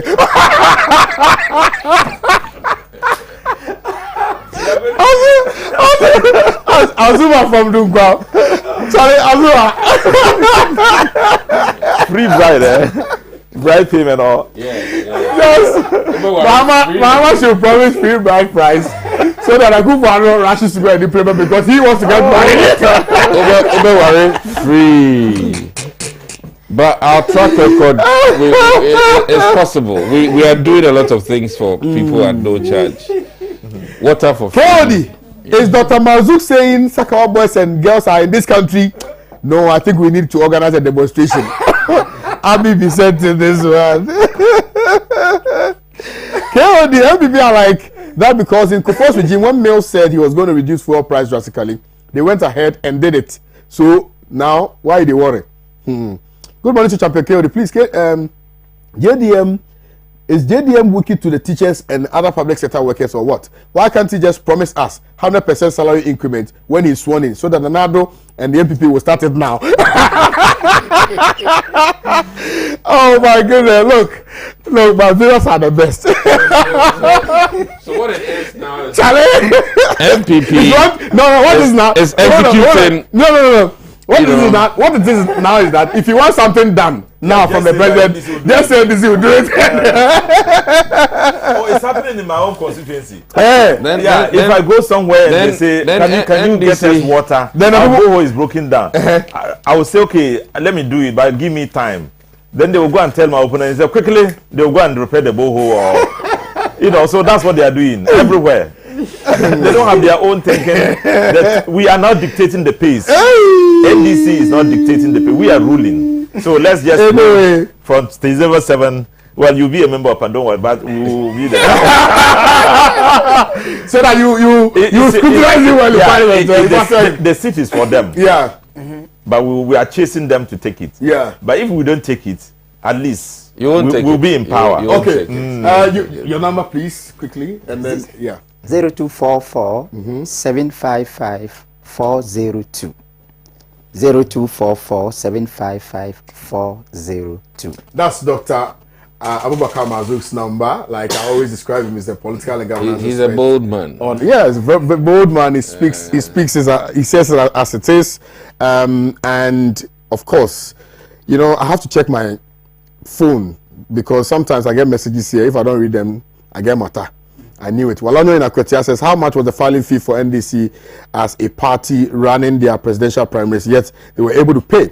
Isn't just shedding crocodile tears with the other small political parties. The seat of government must be respected and highly recognized. Regards to NSC Alkumi, parliamentary candidate for Akwatia constituency. Musa Abatua, I've not seen your message yet. AU Farouk, I've not seen your message. Landlord Bolga Dylan, I've not seen your message. Samebo Achi Nasamankese, I've not seen your message. Alhaji from Pig Farm, I've not seen your message. Alhaji Hamza, I've not seen your message. Pig Farm, I've not seen your message. And Prince in Tema, I've not seen your message. Special greetings to all my viewers, man. You guys are the best. I still remember your names, man. Yeah, I'll be smart like that. And Betis, your boy, Betis is doing actually very good. Yeah, very good job for you on social media. Right. Thank you very much. Well, the next time he's in Accra, he would appear. No problem. Yeah. Thank you very much, Dr. Rashid Pelko. Thank you very much, Dr. Admiral Kisi. So can I use this opportunity to say thank you to Betis for wonderful things he's doing. Yeah. Alaji Ali for supporting him. Alaji Spices, the owner of Spices, Nuruddin. Oh, right. Danwana for supporting him. Friends, and family. Friends and family. My JHS candidates all the very best. Yeah. I supported them and I funded their mock exam, and I want to see results. Fantastic. Dr. Marzouk, thank you very much for your time today. I'll see you guys tomorrow. Do have a very wonderful day. God bless you. Stay safe. Please protect yourselves at all times. Corona, no challenge there. So protect yourself. I'll see you guys tomorrow. Bye-bye. Bye.